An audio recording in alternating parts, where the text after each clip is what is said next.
morning to all my friends. Let me start by asking you a simple question. How many people do you know who have a master's degree and are farmers today? I am pretty sure that your answer will not be more than a handful of people. In fact, people having degrees in agriculture, horticulture, botany too do not aspire to be farmers. Most of them work in companies or as professors or as consultants. Friends, since my childhood, my parents used to take me on a farm where they always experimented on different crops. I used to be fascinated by watching the food items which we eat actually grow on the fields. Transplanting rice during the rainy season, eating hurda during the winter, and picking mangoes during the summer were the activities I longed for. Having a keen interest in agriculture and with the aim to grow the best mango variety, that is Alfonso, around 4 years ago, we purchased some orchards and started mango cultivation in the famous Devgarh region of Maharashtra. And since then, I've been actively involved in agriculture, growing new plants, looking after the old ones, studying about the primary and secondary nutrients, examining the contents in different fertilizers, researching about the various essential micronutrients, and experimenting on a regular basis are the things which I love to do. I have gained so much knowledge, probably more than any degree, had so much fun, and experienced so many things during these 4 years, out of which I would like to share some today. Let me share with you a small incident which took place around 2 years ago. I had recently met a guy named Ganesh, and within a very short span of time, we became good friends. One afternoon, after our morning work in the orchard, we were sitting under a big mango tree. Both of us were enjoying the tasty, delicious, and sumptuous meal prepared by his mom when suddenly, out of nowhere, he began to cry. Seeing him cry, I requested and urged him to share his problem so maybe I could help him. After hearing the problem, I was completely shocked. He said, Yash, I am 25 years old now and I am unable to find a girl for marriage.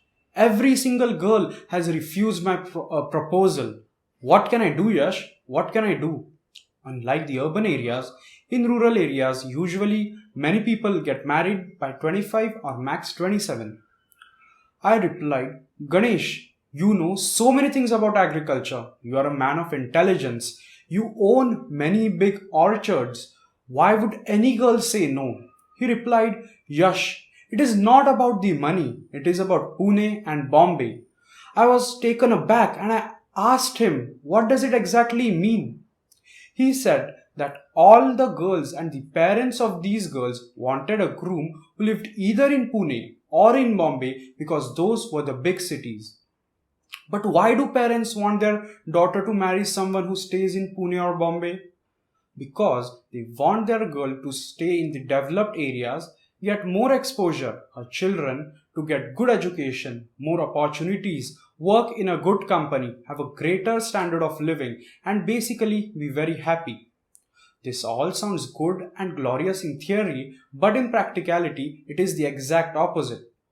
These girls, after marrying the boys from their village itself, go to these big cities and fancy dreams, but the condition is simply worse.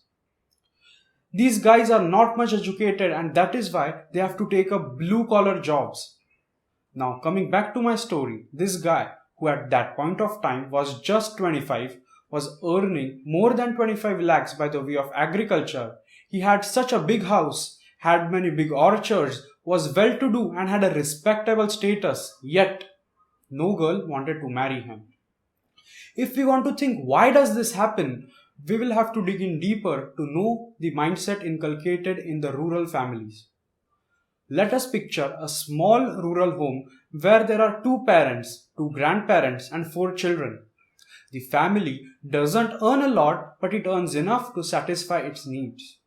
Now these children grow up to be adults, and three of them are sincere, hardworking, good in academics. Basically, they are the ideal lot. But one child is not at all good in academics. He's a spoiled brat, is full of potential but refuses to use any, has got many ideas but wastes his time whiling away doing nothing. Now, this same thing can happen in urban families too. There is someone who is bound to be spoiled. Nobody expects everyone to be ideal, right? Now we will take the same scenario but in an urban family where three children are the ideal children but one is spoiled.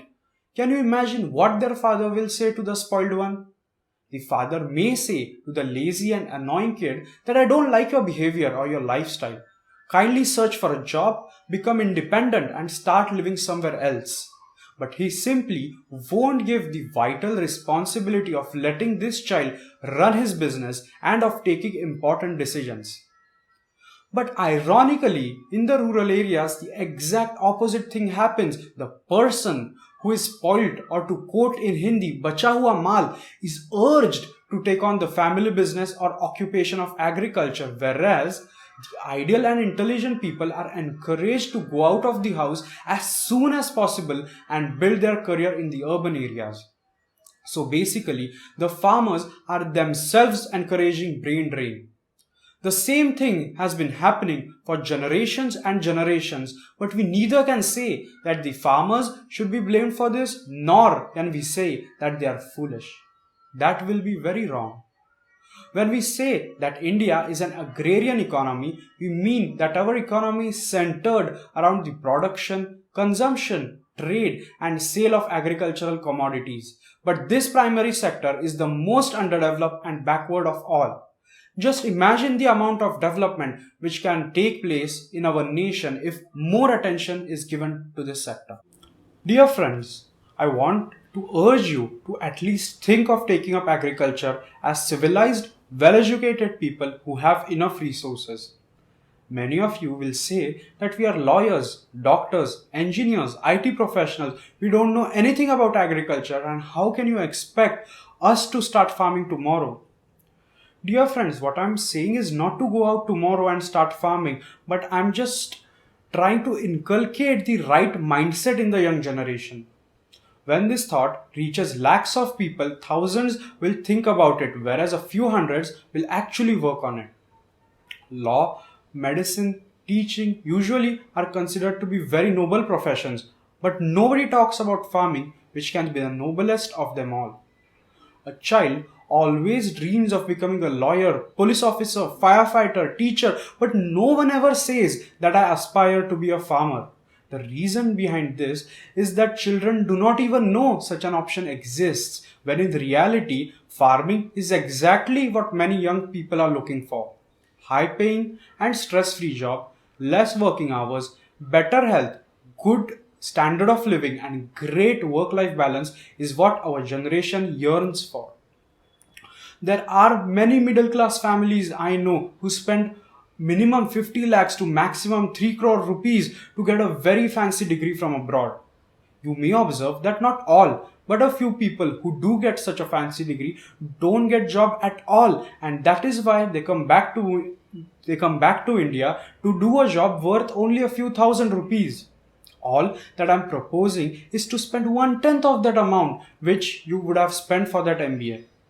Using that money, firstly, you can get good education, hire a consultant, maybe lease out a considerable piece of land. If not land, then maybe you can experiment on your terrace or even try out things like vertical farming in your small balcony. The educated urban class is blessed with so many excellent resources which I think can be efficiently and effectively used for agriculture. Talking about the earning potential in farming, it is a tax-free job. Today, many companies offer jobs having salaries worth lakhs of rupees, but after the various deductions, taxes, contributions, the in-hand salary is very less. But tomorrow, if you are earning, let's say 10 lakh rupees in the agricultural sector, we can say that the entire 10 lakh rupees is your in-hand amount. Just yesterday, I heard about a person named Supriya Gayakwad who started spirulina farming in Pune. I had never even heard about this concept of spirulina farming. To explain you in short, it is a biomass which is highly nutritious and is used as a dietary supplement for plants as well as animals. Now this person who started this project, that too on a small piece of land by investing a very small amount, and today Her turnover is almost a crore. Further, I can give you the examples of many people who moved to the urban areas and fulfilled their dreams of fancy, high paying jobs only to realize that there is far more earning potential and independence back at home and started vertical farming, polyhouse, greenhouse projects. They cultivated exotic vegetables, mushrooms, roses, and fruits in such greenhouses and are earning twice the amount that they were earning while doing their jobs. Everyone has heard about Azim Premji and Bajaj brothers who are billionaires today. But why hasn't anyone heard about Lou Hongwa, who is a billionaire farmer today? Lou had a very humble beginning as a chicken farmer and went on to become a leader in the agricultural and animal husbandry sector. I will tell you why have you not heard about him. Media plays a very big role in this. We all know people who are lawyers, doctors, or MBAs and are always in the spotlight, called in for interviews, invited to talk shows, have their articles published in media. But have you ever seen farmers in spotlight? They are sometimes, but most of the time they are due to some suicide, protest, or political reason. Dear friends, I know that all of you watch news channels, read articles in the newspapers having titles like more than 500 farmers committed suicide in Maharashtra. Farmers are suffering due to adverse rainfalls and are demanding lakhs from the government. I do accept that yes, that is the reality, but what I want to say is that is not the only reality. Nobody shows us that there is so much potential in the primary sector.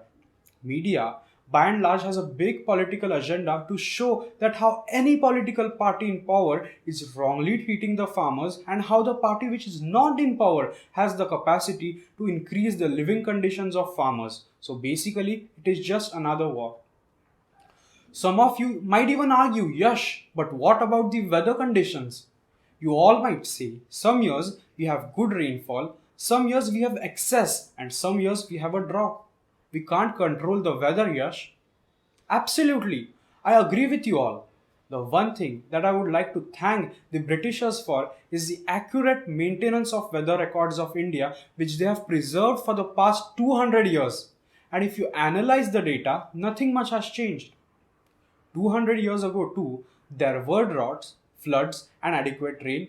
We shouldn't blame the weather conditions here because we already have a fair idea about the weather pattern by looking at the past data. And this should not be a surprise at all. I have seen so many places where water is not used properly. Even in the areas where water is available in abundance, people do face shortage during the summer months. Some people take advantage of the abundant water resources to use them in an extravagant manner. Thus, what happens is that a certain class of farmers has a nearly unlimited supply of water all year long. They have multiple boreholes and wells in their farms, whereas the farmers living in the vicinity of such class have no water at all during the summer months. After such disputes arise, the farmers blame each other for the artificial scarcity caused by the gross mismanagement of groundwater. Thus, I firmly believe that even if water is scarce in a particular region, sufficient water can be made available by using adequate water conservation measures. I think that it is the time that the urban educated class actively gets involved in agriculture because this class, after using its resources, is much capable to solve such issues and further contribute to the development of the primary sector. Is it the time? I would like to conclude my talk by saying that during these pandemic times, when the economy is contracting and people are losing their jobs, I would like to say that it is the right time to give some importance to agriculture as a profession. Dr. Abdul Kalam had said that in order to transform India, we should concentrate on the areas having core and competence, and agriculture being the first one. I strongly contend that agriculture is not only just for the destitute, illiterate, and rustic class, but it is also for the prosperous, educated, and urban class. It is only when the agricultural sector in India is developed we can call India as one of the developed nations of the world. Thank you.